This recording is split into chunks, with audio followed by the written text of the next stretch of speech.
Čau, vítáme vás u dalšího dílu pořadu Music Room. Dneska se podíváme na unikátní klip The Chemical Brothers. Ale to není všechno, mrkneme taky na nějaký hip-hop a mladý Krištofy.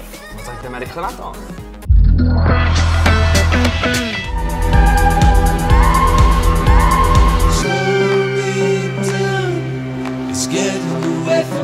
Nejmodernější technologii při výrobě nového klipu použili Chemical Brothers. Ty totiž vyrobili videoklip, ve kterém můžete vidět, jak se z tanečnice stane průhledné tělo s tepajícím srdcem.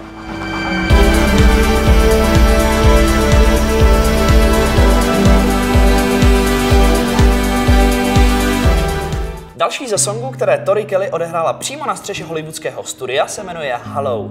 Nám se líbí snad víc než originál. I don't wanna be the last man standing.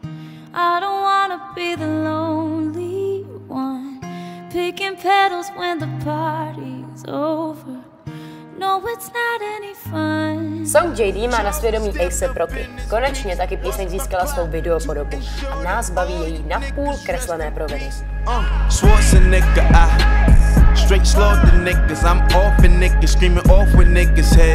JD jsou iniciály hollywoodského rebela Jamesa Deana, za kterého se v současnosti A$AP Rocky tak trochu považuje.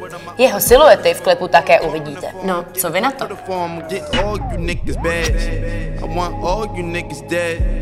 V březnu by vám neměl ujít koncert kapely Purpur. Bude to křest alba, který se jmenuje Zlatý časy a proběhne v klubu La Loca. Novinkou na české scéně je kapela Hodiny. Podívejte se na jejich první videoklip, o jehož produkci se postaral sám velký Richard Krajčo. Jsme na věky věku, výkřik do teku, bolesti krás. Jsme vše, co nás rozdělí, jsme smívání v nás. Kluci z The Vamps natočili bláznivý videoklip k filmu Kung Fu Panda 3. Natáčení byla asi celkem sranda. No, podívejte se na výsledek.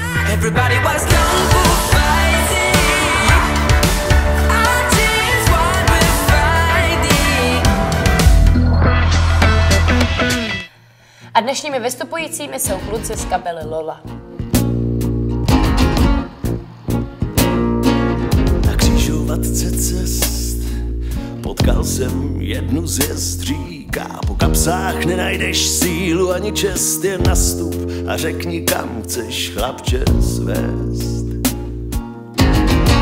Za pražskou hudební skupinou Lola stojí 4 členové, hrající alternativní pop z Prahy. Prášit hád, neplnit sliby, oni pak litujou svý chyby. 200 odehraných koncertů, druhá natočená deska. To vše zvládli za 3 roky svého působení. Možná stačí se jen kolem sebe dívat, srdce správným směrem otevírat a jen prachy naučené hlídat, vědět dobře koho a proč hýbat, krásný místa v sobě nezakrývat, občas nahej se jen tak usmívat, svý dobrý já si pevně hlídat, pak každou noc klidem usínat. Tak ahoj, já tě to opět vítám. Čau, ahoj. Právě nám dohráli kluci z kapely Lola. Znal jsi předtím? My jsme spolu jeli dokonce i turné, čili jsem ji znal ještě vlastně, jak se jmenovali Lola běží.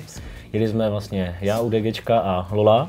No a já jsem tehdy byl jejich vlastně jako kdyby předskokan, hrál jsem první, pak až hrál Lola a na závěr UDGčka, takže mě je teďka úplně trapné hodnotit kluky, před kterými jsem hrál. Jo. Ale když bych teda měl, takhle, jak jsem je teďka viděl jenom v téhle trojici a ještě k tomu akusticky, tak mě to baví vlastně úplně ze všeho nejvíc.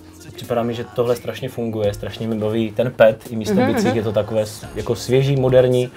A teď jsem vlastně viděl i videoklip k tady téhle písničce, co hráli. A mi připadá, že je to prostě fakt jako tak dobrý, že nějaký Rosenberg v klipu je úplně zbytečný. Co říkáš třeba na image? No, image taky dobrá, mi se líbí, že vlastně oni si udrželi tu image z toho klipu. A podle mě má smysl nějak i navázat na tu vizuální stránku, z které lidi můžou znát, jako teď myslím ten videoklip. Já jsem úplně nadšený, já fakt jako, ty se určitě chceš zeptat, nebo říct, abych řekl nějakou kritiku. No jasně, od toho seš ale tady. mě to fakt baví a podle mě strašně záleží na klukách, jako kam oni to chtějí směřovat. Podle mě jsou teďka někde tak na pomezí mezi tím jako čistým mainstreamem a mezi tím undergroundem, kde si myslím, že byli dřív více.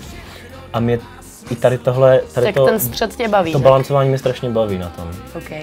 Moje oblíbená otázka takhle na závěr, kdyby kluci nahráli album, koupil by si ho a poslechl si ho doma?